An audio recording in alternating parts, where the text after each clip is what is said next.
Bonjour à tous, aujourd'hui nous allons parler d'une nouvelle qui s'intitule Lieux interdits, mieux connue sous le nom de Candyman. Cette nouvelle a été écrite par Clive Barker et fait partie du 5e livre de 100 paru en 1985.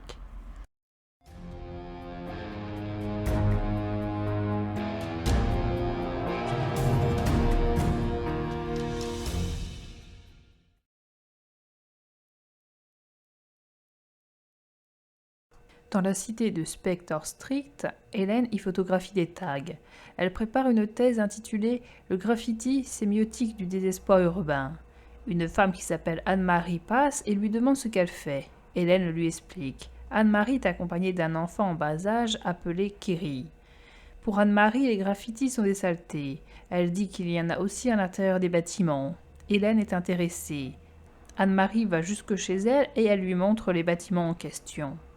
Hélène entre dans une maison au numéro 14 et elle inspecte les graffitis. Elle ne peut pas les prendre en photo car elle n'a pas de flash. Elle voit un portrait effrayant d'un homme ou d'un monstre. Elle découvre la phrase « Des douceurs pour les doux ». Un garçon vient la voir et lui dit qu'Anne-Marie l'invite à boire une tasse de thé chez elle. Hélène accepte le rendez-vous et se rend chez Anne-Marie. Cette dernière se plaint de la délinquance présente dans la cité. Elle parle d'un homme habitant Rustins Court qui a été retrouvé découpé en morceaux dans son salon. Le coupable n'a pas été retrouvé et la police a bien trop peur de mener une enquête dans ce quartier. Le tueur avait un crochet. Hélène retourne chez elle et elle voit Trevor qui est son mari et qui est maître de conférences à l'université. Hélène raconte l'histoire de l'homme assassiné à son mari qui n'est que très peu intéressé par cette affaire. Hélène ne se sent pas à l'aise dans le milieu universitaire dans lequel elle évolue et elle commence à voir le vrai visage de son mari.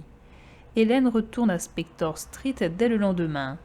Elle revient au numéro 14 et elle prend ses photos avec un flash. L'homme dessiné sur le mur la met toujours aussi mal à l'aise. L'enfant l'attend et lui dit qu'Anne-Marie n'est pas là.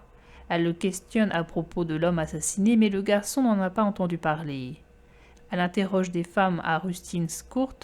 Josie et Maureen lui parlent d'un jeune homme handicapé qui a été amputé dans des toilettes tandis que sa mère faisait des courses. Dans la cour, Hélène retrouve la phrase « Des douceurs pour les doux ». Elle parvient aux toilettes publiques où s'est déroulé l'incident du jeune homme, mais elles sont fermées. Quand Hélène se retrouve avec ses invités, elle leur parle du meurtre et de l'agression. Personne n'en a entendu parler. Certains pensent que la violence est devenue si banalisée qu'on ne la voit plus. Une personne lui suggère que ces gens qui lui ont raconté ces histoires lui ont peut-être menti. Ces histoires peuvent être une fiction collective. Il n'y a pas de témoins, pas de date précise et pas de nom précis. Un invité fait le pari de lui payer un restaurant si Hélène parvient à lui démontrer que l'assassin existe bien. Il y a une dispute entre Hélène et son mari qui disparaît durant quelques jours. Hélène revient chez Anne-Marie qui se montre étonnamment inamicale. Quand Hélène l'interroge sur le vieil homme mort, Anne-Marie lui dit qu'elle n'a jamais rien dit de tel, puis elle avoue avoir menti. Hélène se rend à la supérette et elle pose des questions au gérant qui est nouvellement installé et ne peut pas répondre à ces questions. Hélène sent les regards des clients posés sur elle. Hélène croise Josie qui se dépêche de partir dès qu'elle la voit. Hélène finit par croire qu'on lui a raconté des histoires. Quand elle retourne au numéro 14, Hélène s'aperçoit que la maison est condamnée. Elle passe par derrière et elle tente de regarder le dessin à travers les planches.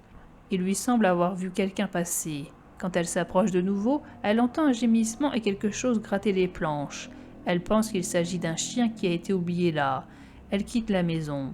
En sortant, elle voit des ambulanciers et des policiers aller chez Anne-Marie ainsi qu'une foule autour de l'habitation. Elle apprend d'une femme que Kerry aurait eu la gorge coupée. Quand Hélène rentre chez elle, elle rencontre son mari. Le meurtre de Kerry est confirmé à la radio. Elle pense au chien dont personne ne sait qui est enfermé dans la maison. Son mari lui conseille de ne plus penser à l'enfant ou au chien. Il reconnaît qu'elle avait raison. Hélène a peur que des enfants prennent des planches pour leur feu de bois et libèrent le chien qui va être à sa recherche. Le lendemain, le meurtre de Kerry est dans les journaux. Anne-Marie est en garde à vue. Plusieurs heures se sont déroulées entre le meurtre et l'appel d'Anne-Marie à la police.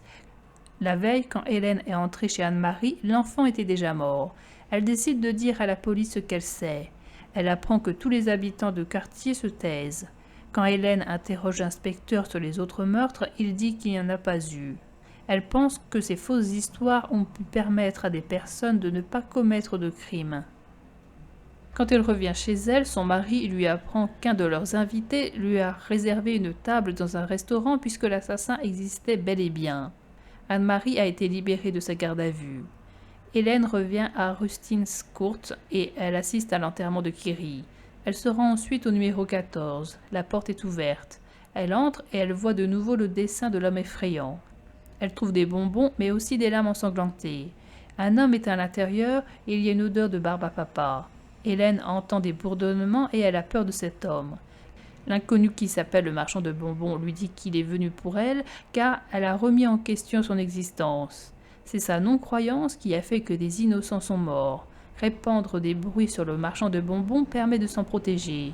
Il a un crochet à la place d'une main. Cet homme est la copie du portrait dessiné au mur. Il a le teint jaune, les lèvres bleues, les yeux rouges et il a un habit d'arlequin. Elle lui lance une couverture au visage pour pouvoir s'enfuir. En faisant cela, elle fait tomber le corps de Kiri.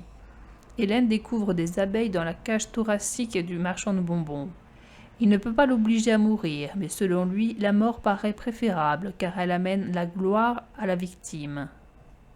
Il veut qu'elle l'embrasse. Les abeilles commencent à sortir de sa bouche. Elle tente de le pousser. Il la tient et lui met le crochet sur la gorge. Le marchand de bonbons l'embrasse et il disparaît. Hélène se rend compte que ce qu'ont fait les gens du quartier n'était que pour la protéger. Elle se met en tête de retrouver le corps de l'enfant pour l'amener à la police. Hélène voit Anne-Marie qui vient récupérer le corps et qui s'en va avec. Hélène décide de la suivre. Anne-Marie place le corps dans l'amas de bois qui servira pour un feu de joie pour fêter la nuit de Guy Fawkes. Hélène va le récupérer. Candyman la rejoint et la serre. Le feu commence à être allumé par des habitants du quartier. Les abeilles sortent de Candyman et tombent à terre. Kiri se met à brûler. Hélène s'écroule, contente finalement de la gloire que veut lui amener la mort. Trevor vient et interroge des gens pour savoir où est sa femme, mais personne ne lui répond. Ce qui caractérise cette nouvelle, c'est le flou. La question irrésolue jusque-là est « Le marchand de bonbons existe-t-il » Il peut exister. Il y a le dessin sur le mur de la maison, et Hélène le voit par 2 fois, peut-être même 3 fois. Mais il est possible qu'il n'existe pas. Personne n'a entendu parler du meurtre et de l'agression relayée par Anne-Marie, par Maureen et par Josie. L'enfant questionné par Hélène ne se souvient pas du meurtre. L'inspecteur ne s'en souvient pas non plus. Quand le marchand de bonbons met le crochet sur la gorge d'Anne-Marie, il ne reste presque pas de traces. Il est possible que le marchand de bonbons se soit construit que sur des rumeurs. Le marchand de bonbons n'a pas grand-chose d'un monstre. Il a des habits d'arlequin. Il ressemble très peu physiquement aux monstres que l'on a l'habitude de voir dans les films. Il offre des friandises et sa phrase fétiche est « des douceurs pour les doux », qui serait une référence à Hamlet. Il attire Hélène et surtout il ne tue les gens que s'ils le veulent bien. Les 2 éléments terrifiants sont son crochet et sa cage thoracique remplie d'abeilles. On peut y ajouter également les rumeurs, quoique les 3 femmes n'ont jamais dit explicitement qui était le coupable. Il est à noter que ce n'est pas parce que des personnes ne se souviennent pas d'avoir entendu les histoires d'Anne-Marie, de Maureen et de Josie que le marchand de bonbons n'existe pas. La cité peut être tellement exclue du reste du monde qu'il se peut que l'autre monde n'a pas eu accès à cette information ou que, l'ayant entendue, ils l'ont oubliée car elle ne faisait pas partie de leur monde. Une autre question que l'on peut se poser est « Est-ce que les habitants de la cité sont coupables des meurtres ?» Il est tout à fait possible que ce soit les habitants eux-mêmes qui soient à l'origine des meurtres et non le marchand de bonbons. Ne pouvant supporter d'être responsables ou cherchant quelqu'un qui endosserait la responsabilité à leur place, il se peut qu'ils aient inventé un personnage qui serait le coupable. Hélène pense tour à tour que les habitants ont cherché à la protéger, puis qu'ils lui ont tendu un piège. Quand les habitants allument le feu de joie, il se peut que les habitants soient au courant qu'Hélène est bloquée à l'intérieur. Il se peut qu'ils n'en sachent rien. La 3e zone de flou correspond au milieu social d'Hélène. Hélène appartient à un milieu aisé et intellectuel. Or, elle a à redire sur les pratiques de son milieu et même sur son mari. Elle n'appartient pas réellement au milieu social dans lequel elle est pourtant. Quand elle vient à la cité de Spector Street, quelquefois Hélène se sent intégrée, mais parfois elle se sent rejetée. Hélène n'a l'air d'appartenir ni à un milieu ni à l'autre. Ceci peut expliquer la scène finale. Il se pourrait que dans le feu de joie, il n'y ait pas de marchand de bonbons, mais qu'Hélène ait cherché à se suicider. À cet endroit, les artistes avaient été aussi à l'œuvre, mais ils avaient produit une image comme elles n'en avaient jamais vue auparavant. Faisant de la porte, qui était située au centre du mur, une bouche, les artistes avaient dessiné une gigantesque tête sur le plâtre nu. Cette peinture avait été plus habile que la plupart de celles qu'elle avait observées, fourmillant de détails qui conféraient à cette image une troublante véracité.